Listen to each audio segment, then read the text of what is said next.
Hello, কেমন আছেন সবাই? এই যে কহির বিচি ভর্তা বানাবো।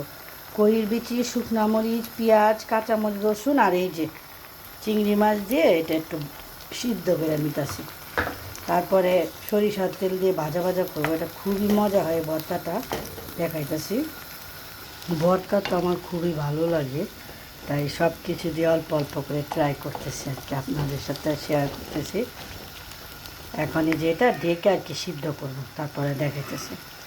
একটু লবণ দিয়ে দিই। সুন্দর হয়ে গেছে। এখন এই যে সরিষার তেল দেবো, এই যে সরিষার তেল দেবো, এই তেলটাই তো ভর্তার টেস্টি।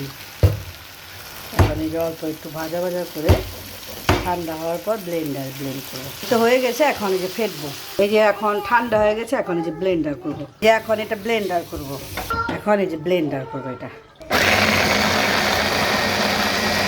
5 মিনিট পর দেখা যাবে সুন্দর হয়েছে। এখন আর অল্প একটু তেল দিয়ে আর 5 মিনিট আর কি ব্লেন্ড করবো। এই যে ভর্তাটা হয়ে গেছে, এই তো হয়ে গেছে, এখন খাবো।